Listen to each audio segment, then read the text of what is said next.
Students, जैसा कि आप सबको पता है कि हम पेपर फोर्थ बी की बात कर रहे हैं और इसमें हमारा टॉपिक चल रहा है emerging trends in teaching methods. 6 और 7 मेथड्स हम लोग ऑलरेडी डिस्कस कर चुके हैं। आज शॉर्ट टॉपिक हैं, 3 मेथड आज हम करेंगे, observation method, textbook method और सर्वे मेथड। जस्ट इनके बारे में आपको पढ़ना है, पता होना चाहिए, आप लिख भी खुद से भी सकते हो, ठीक है। तो हम कंटिन्यू कर रहे हैं अब ऑब्जर्वेशन मेथड से। Observation as a name indication, observation होती क्या है कि जब कोई आप किसी चीज़ को ऑब्जर्व करो, जस्ट देख रहे हो उसको कि वो कैसे वर्किंग कर रहा है, कैसे वो हो रह रही है या कैसे हम उसको डील कर सकते हैं, कि जस्ट हमने उसको ऑब्जर्व करना है। ऑब्जर्व करके हम उसको कुछ एक्सपीरियंस ले सकते हैं, डायरेक्ट एक्सपीरियंसेस हमें मिल सकता है कि हम चाहे तो वो काम करके ऑब्जर्व करें या जस्ट देख के ही हम उसको ऑब्जर्व कर रहे हैं। It is rightly believed that direct experiences are more effective in the process of learning and are retained for a longer period of time। क्योंकि जब भी हमें डायरेक्ट एक्सपीरियंस कहीं से भी मिलेगा, चाहे हमें वो ऑब्जर्व करके मिले, चाहे हम लर्निंग बाय डूइंग से मिले, चाहे हम कोई एक्टिविटी करके मिले, तो ऐसा बिलीव है कि जब हमें डायरेक्ट एक्सपीरियंसेस होते हैं तो वो लॉन्गर टाइम के लिए हमारे साथ रहते हैं। अब आपके साथ भी कोई इंसिडेंट हुआ होता है तो वो हमें कितने टाइम तक याद, ऑलमोस्ट हम भूलते ही नहीं है। अगर कोई अच्छा इंसिडेंट या कोई बुरा इंसिडेंट हमारे साथ होता है तो हम उसको याद रखते हैं। क्यों याद रखते हैं? क्योंकि वो डायरेक्टली रिलेटेड है हमारे साथ, डायरेक्टली ही हम उससे डील कर रहे हैं।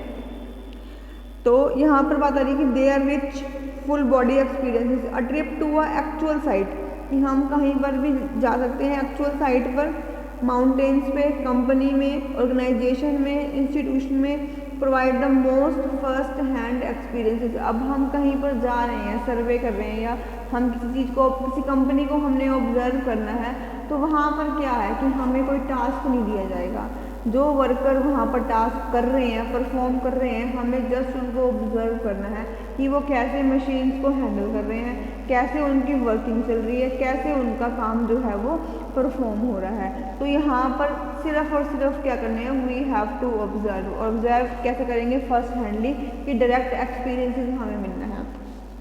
तो यहाँ पर कुछ हमने टेक्निक्स लिखी हैं कि टेक्निक्स किस चीज़ की हैं। टेक्निक्स हैं हमारे पास ऑब्जर्वेशन की, कि कहाँ कहाँ पर हम अपने स्टूडेंट्स को लेकर जा सकते हैं for observation, for getting first hand experiences, ठीक है। तो फर्स्ट है हमारे पास फील्ड ट्रिप। अब फील्ड ट्रिप क्या है कि हम ट्रिप लेकर जाएंगे बच्चों का, जो हम बच्चों का टूर ले जाते हैं। यहाँ पर ट्रिप क्या है? फील्ड में ट्रिप है, कि फील्ड में कि हम किसी फैक्ट्री में हम लेकर गए हैं उनको, हम किसी ऑर्गेनाइजेशन में, किसी कंपनी में, कि कहाँ जहाँ पर काम चल रहा है उस ट्रिप वो होगा, घूमने का नहीं है ये ट्रिप। यहाँ पर फील्ड ट्रिप से मतलब है कि हमने इन्फॉर्मेशन को गैदर करना है। कैसे गैदर करेंगे? फर्स्ट हैंडली गैदर करेंगे और स्पॉट पर जाकर हम उसको इन्फॉर्मेशन को गैदर कर रहे हैं। तो ये है हमारे पास फील्ड ट्रिप। सेकंड है कम्युनिटी सर्वे। अब हमने अपनी कम्युनिटी का सर्वे करना है, कम्युनिटी में जाकर घूमना है। अब कम्युनिटी में जो है स्टूडेंट्स जाएंगे, जिनको डाटा इकट्ठा करना है, जिनको फर्स्ट हैंड एक्सपीरियंस लेना है और जिस प्रॉब्लम के रिगार्डिंग वो जा रहे हैं उस पर्टिकुलर एरिया में जाएंगे। इसको हम बोलते हैं एथनोग्राफिक रिसर्च, कि जब हम किसी के कल्चर में जाकर हम सर्वे कर रहे हैं, किसी के कल्चर में जाकर हम उनको ऑब्जर्व कर रहे हैं, उनके साथ रहना उठना, कैसे वो लिवलीहुड है उनकी, कैसे वो अपना जो लाइफ स्पेंड करते हैं, क्या उनका कल्चर है। तो जो ये है कम्युनिटी सर्वे इसके अंडर आएगा, कि हम ऑब्जर्व कर रहे हैं, हम उनसे बातें करेंगे, उनके रहन सहन का तरीका देखेंगे। देन है कम्युनिटी सर्विस प्रोजेक्ट्स, ये बहुत सारे ऐसे प्रोजेक्ट्स हैं जो कम्युनिटी की सर्विस के लिए चलाए गए हैं और हमें वहाँ पर जाकर देखना है कि वो प्रोजेक्ट जो हैं वो प्रॉपर कर रहे हैं या नहीं कर रहे हैं, उनकी वर्किंग कैसी है, वो कैसे वहाँ पर डील करेंगे। तो just we have to observe for getting first hand experience, we use observation method. Last one is question answer method. इस टेक्निक में क्या होगा, टीचर अपने नॉलेज को चेक करेगा कि जितना उसने पढ़ाया है, जितना आप लोग अपनी क्लासरूम में पढ़ा रहे हो, if all the students are respond, ठीक है, तब आपकी जो है टीचिंग जो मानी जाएगी कि वो इफेक्टिव है। If some students are responding, तब ये माना जाएगा कि कुछ बच्चे हैं तो चलो एलिमेंट नोटी एलिमेंट्स हैं कि उन्होंने नहीं पढ़ा, अगर सारे बच्चे ही रिस्पॉन्ड नहीं कर रहे हैं, they are not able to getting answer of your questions, that means your teaching is not effective. You have to improve your methods, you have to improve your process of learning. ठीक है, तो being a teacher आपको अपने question answer एक ऐसी technique है, एक ऐसा ऑब्जर्वेशन टूल है कि जिससे टीचर जो है वो अपनी टीचिंग की इफेक्टिवनेस को जान सकता है। तो ये कुछ डिफरेंट टेक्निक्स थी ऑब्जर्वेशन की। इसका मीनिंग हमने अभी किया कि होता क्या है ऑब्जर्वेशन।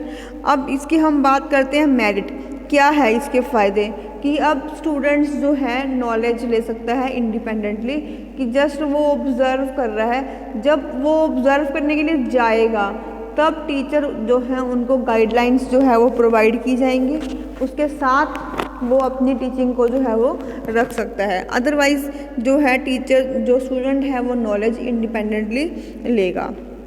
उसके बाद है this leads to the development of mental faculties, कि जितनी भी उसकी मेंटल फैकल्टीज है, थिंकिंग की पावर है, रीजनिंग की पावर है, अब वो किसी के कल्चर में जा रहा है तो वो लोग कैसे रह रहे हैं, कैसे देख रहे हैं, वो सब कुछ जो है वो खुद से ऑब्ज़र्व कर रहा है, देख पा रहा है। उसे कोई बता नहीं रहा कि खाना कैसे खाना है, खाना कैसे बनाना है, वो जस्ट देख रहा है, उनको जस्ट ऑब्ज़र्व कर रहा है। उसके बाद है it help to acquire permanent knowledge. Here we talk about the permanent knowledge means कि जब आपको कुछ भी इंफॉर्मेशन डायरेक्टली मिल रही है, आप खुद से उसको कलेक्ट कर रहे हो, आप खुद से उसको ऑब्ज़र्व करके ले रहे हो, तो वैसी नॉलेज कैसी होगी, वो नॉलेज जो है वो परमानेंट नॉलेज होगी।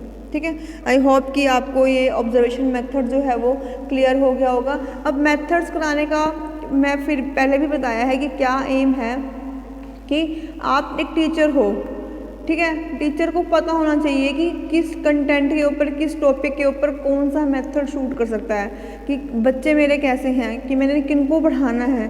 तो डिफरेंट टाइप ऑफ मेथड्स की नॉलेज आप लोगों को होनी बहुत ज़रूरी है, कि जब हम ये मेथड्स करते हैं तो कुछ प्रिकॉशंस भी हमें लेनी होती हैं, कुछ स्टेप्स हैं वो हमें फॉलो करने होते हैं। तो इस तरीके से अगर आपको ही ये मेथड्स के बारे में नहीं पता होगा तो आप लोग कराओगे कैसे। तो यही एम था कि 10-11 मेथड्स कराने का, यही एम था कि बुक्स में सब कुछ है, आप पढ़ सकते हो, देख सकते हो, पर लेकिन कराने का यही है कि एटलीस्ट अगर आप ये वीडियोस भी सुन लेते हो तो आपका एक क्वेश्चन अच्छे से प्रिपेयर हो जाएगा। नेक्स्ट मेथड है हमारे पास textbook method. Textbook method क्या है, द नेम इंडिकेशंस के टेक्स्ट बुक के थ्रू पढ़ाना है, कि कुछ टॉपिक ऐसे होते हैं कि जहाँ पर कोई लॉजिक नहीं होता, जहाँ पर कुछ एक्सप्लेन करने के लिए नहीं होता, कि जस्ट बुक रीड करानी है, कि बुक को रीडिंग कराने के लिए, बुक की रीडिंग के लिए जो है टेक्स्ट बुक मेथड जो है हम लोग यूज़ करते हो। इसको हम इंडिपेंडेंट मेथड भी कहते हैं। The teacher and taught both are bound down by the limitation of the text book. जो टेक्स्ट बुक की लिमिटेशंस हैं उससे भी हम बाउंड हैं, जो इसके बेनिफिट्स हैं वो भी हमें पता है। अभी हम इसकी बात करेंगे आगे कि इसकी मेरिट क्या है, क्यों टेक्स्ट बुक्स जो है लिखवाई जाती हैं। सबसे पहले आपको पता होना चाहिए कि बुक्स कितने टाइप की हैं, जैसे टेक्स्ट बुक होती हैं, सप्लीमेंट बुक होती हैं, रेफरेंस बुक होती हैं। इन तीनों बुक्स में क्या डिफरेंस होता है। टेक्स्ट बुक्स क्या होंगी, टेक्स्ट बुक वो बुक होंगी जहाँ पर आपका सिलेबस का लाइन सीक्वेंस में, लाइन वाइज जो है कंटेंट अवेलेबल होगा, उसको हम टेक्स्ट बुक बोलेंगे। ठीक है, देन रेफरेंस बुक क्या होगी, रेफरेंस बुक वो बुक होगी जिसमें हमारे सिलेबस का कुछ कंटेंट हमें कहीं और से भी मिल सकता है। ठीक है, जैसे अब ये मेथड्स हम लोग कर रहे हैं, ये मेथड्स हम किसी पेडागोजी की बुक में से भी कर सकते हैं। ठीक है, तो वो बुक हमारे लिए क्या होगी, रेफरेंस बुक होगी, कि टेक्स्ट बुक में तो टॉपिक है ही है, प्लस साथ में कोई और हम बुक रेफर कर सकते हैं, देख सकते हैं अपने उस टॉपिक को क्लियर करने के लिए या उसको और एक्सपेंड करने के लिए, तो उसको हम बोलते हैं रेफरेंस बुक। थर्ड आ रही है हमारे पास सप्लीमेंट्री बुक। सप्लीमेंट्री बुक क्या होगी, एक कुक्ड मटेरियल वाली बुक होगी कि डिटेल में हमें नहीं पढ़ना, हमें जस्ट पासिंग मार्क्स चाहिए। जैसे आप लोगों की इसके अंदर लक्ष्मी की टेक्स्ट सीरीज़ आती हैं, बुक भी आती है और टेक्स्ट सीरीज़ भी आती हैं, तो वो क्या है कि आपको सप्लीमेंट्री प्रोवाइड कराई जा रही है कि आप वो बुक मत पढ़ो, उसको छोड़कर ये छोटा सा जो है कुक्ड मटेरियल है, गेस वर्क है, उसको हमने कॉम्पैक्ट करके रखा हुआ है, आप उसको रीड कर सकते हो। तो वो आपकी क्या होंगी, सप्लीमेंट्री बुक होंगी। अब हम बात करते हैं इसकी मेरिट्स की। मेरिट क्या है, लॉजिकल और प्लान्ड मैनर, कि जितना भी टेक्स्ट बुक में मटेरियल प्रेजेंट होगा वो मटेरियल लॉजिकली और प्लान्ड मैनर के अंदर अरेंज होगा। जैसे जैसे आपको सिलेबस में कंटेंट प्रोवाइड होगा, सेम वैसा ही कंटेंट आपको जो है यहाँ पर प्रोवाइड होगा। देन सेल्फ स्टडी, जो टेक्स्ट बुक्स हैं वो मोटिवेट करती हैं स्टूडेंट को सेल्फ स्टडी के लिए, ठीक। उसके बाद help in revising the lesson, जब आपको अपने लेसन को रिवाइज करना है, अगर आपके पास अच्छी टेक्स्ट बुक्स हैं तो आप वहाँ पर मार्क कर सकते हो, हाईलाइट्स कर सकते हो, हेड जो बोल्ड लाइनिंग है उनको बोल्ड कर सकते हो, कोई पर्टिकुलर मार्क लगा सकते हो कि ये इंपॉर्टेंट का निशान है। तो रिवीजन के लिए हम आपको जो है बहुत हेल्प होती है। देन है डेवलप डिफरेंट व्यूज़। अब डिफरेंट व्यूज़ का क्या मतलब है कि एक ही टॉपिक को प्रेजेंट करने के लिए डिफरेंट ऑथर्स अवेलेबल होते हैं। तो जब हम डिफरेंट ऑथर्स की बुक्स हम पढ़ते हैं तो हमारे डिफरेंट व्यूज़ जो हैं वो डेवलप होते हैं किसी एक टॉपिक को लेकर। तो जिसके व्यूज़ हमें अच्छे लगते हैं हम उसको फॉलो कर सकते हैं, रेस्ट ऑफ को जो है हम छोड़ सकते हैं। देन यहाँ पर है meet the requirement of the students, जो स्टूडेंट्स की रिक्वायरमेंट है। बेसिकली सबसे पहले रिक्वायरमेंट क्या है कि स्टूडेंट को पास होना है, ठीक है। अब उसको पास होना है, अच्छे नंबर लेकर आने हैं, तो उसके लिए क्या है, टेक्स्ट बुक्स जो है वो बेस्ट वे हैं कि बच्चा जो है, स्टूडेंट जो है वो टेक्स्ट बुक्स पढ़ के सेल्फ स्टडी की हैबिट उसके अंदर डेवलप हुई है तो वो अच्छे नंबर ले सकता है, पास हो सकता है। और टेक्स्ट बुक्स जो है वो फुल्ली प्लान्ड वे में अरेंज की होती हैं, तो उसको इतनी परेशानी नहीं होती कि पता है कि सब सिलेबस में गिवन है, सारा ही करना है। तो ये सिंपल से मेथड से दो, पहला हमने किया है ऑब्जर्वेशन, देन हम कर रहे हैं टेक्स्ट बुक मेथड। इसकी कुछ डीमेरिट्स भी हैं कि यहाँ पर जो है बच्चों को रूट लर्निंग की, क्रैमिंग करने की हैबिट पड़ जाती है।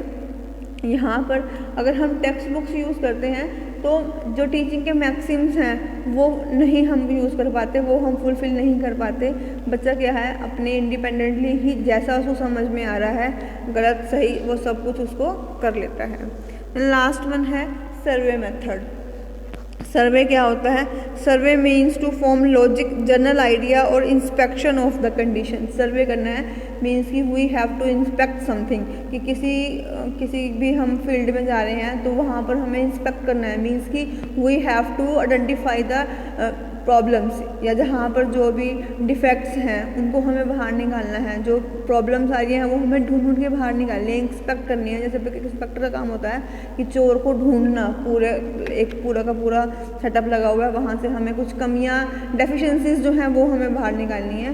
तो मेन सर्वे का काम यही होता है कि जिस फील्ड में आप जाओ कि उस फील्ड में, उस टास्क में कहाँ पर कोई कमी रह गई है तो उस कमी को जो है वो हमने इंस्पेक्ट करना है, ढूंढना है, निकालना है बाहर। और इसकी डेफिनेशन है, अ सर्वे is a critical inspection.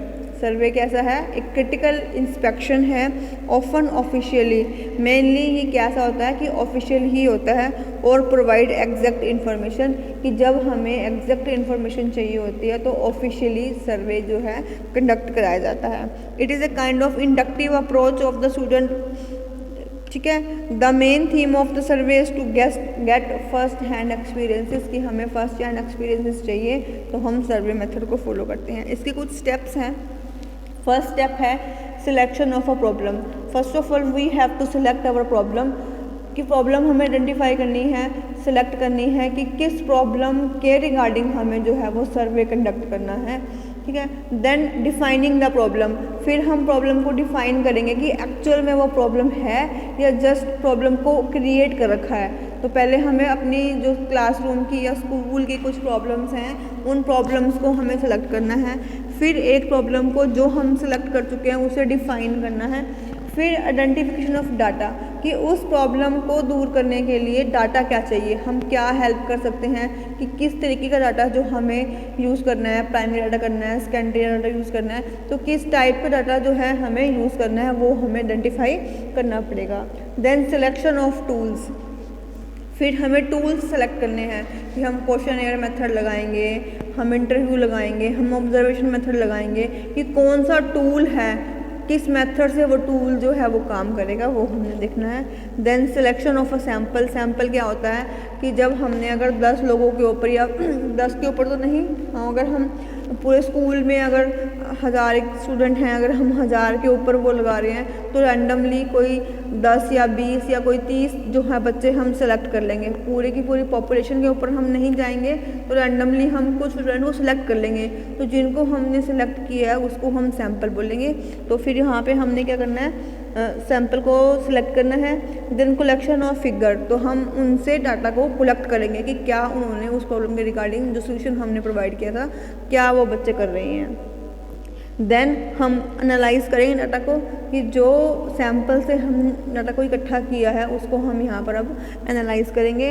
Then drawing the conclusion, और लास्ट फाइनली हम एक कंक्लूजन पर पहुँच जाएंगे कि हाँ इस मेथड से, इस टूल से हमने डाटा ये इकट्ठा किया है, इतनों का सैम्पल हमने लिया, इतनी हमारी पॉपुलेशन है और ये हमारा जो है कंक्लूजन आ रहा है।